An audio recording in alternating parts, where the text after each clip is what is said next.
Hi guys, আসসালামু আলাইকুম। কেমন আছেন বন্ধুরা সবাই?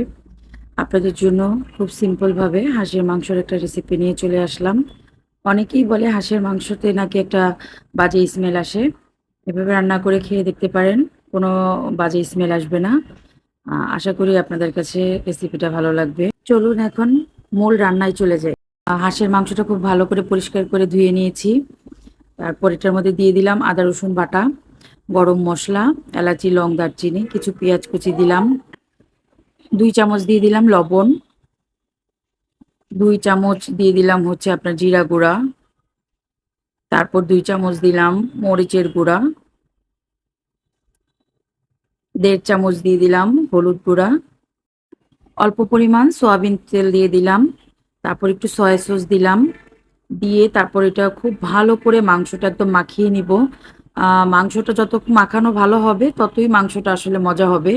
মাংসটা মাখিয়ে কিছুক্ষণ রেখে দিবেন। আমার হাতে একটু কম সময় ছিল, তাই আমি 10-15 মিনিট রেখেছি। আপনাদের হাতে সময় থাকলে আপনারা অবশ্যই আধা ঘন্টা সময় মাখিয়ে রাখবেন। তারপর চুলায় বসিয়ে আমি প্রায় মাংসটাকে হচ্ছে আপনার প্রায় আধা ঘন্টার মতো হচ্ছে ভালো করে মাংস থেকে যে পানিটা উঠেছে ওইটা থেকেই হচ্ছে ভালো করে ভাজা ভাজা করে কষিয়ে নিচ্ছি। মাংস যত কষানো হবে ততই আসলে মাংসর মজা। তারপর আমি অন্য একটা পাত্রে তেল দিয়ে দিলাম, কিছু পেঁয়াজ দিলাম। পেঁয়াজটা একটু হালকা ভাজা ভাজা করে তারপর এটার মধ্যে হচ্ছে আপনার আস্ত আস্ত যে রসুন, সেই রসুনটা আমি আগে ধুয়ে পরিষ্কার করে নিয়েছি, সেই রসুনটা দিয়ে দিব। তো রসুনগুলা আমি দিয়ে দিলাম। রসুনগুলা দিয়ে দেওয়ার পরে হচ্ছে রসুনটা আর পেঁয়াজটা একটু ভাজা ভাজা হবে।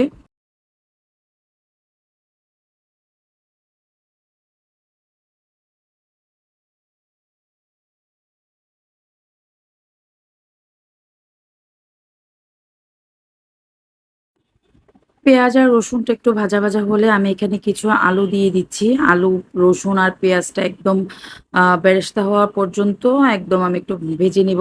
তারপর আমি মাংসর মধ্যে আলু, রসুন, পেঁয়াজ এগুলা ভেজেছি ওইগুলা দিয়ে মাংসটা একটু ভালো করে কষিয়ে নিব। কষিয়ে তারপর এখানে একটু আমি অল্প একটু পানি দিয়েছি যাতে আলু, রসুন এগুলার ভিতরে যাতে মশলাটা খুব ভালো করে ঢুকে। কিছুক্ষণ আমি 10 মিনিটের মতন ঢেকে বসিয়ে রেখেছি।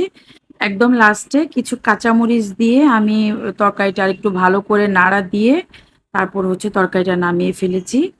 নামিয়ে গরম গরম আপনাদের পরিবেশন করে দেখাচ্ছি। একদম সহজভাবে অল্প কিছু মসলা দিয়ে রান্নাটা করে দেখালাম। আশা করি আপনাদের কাছে ভালো লাগবে। আর এভাবে রান্না করলে হাঁসের মাংসর বাজে স্মেল আসে না।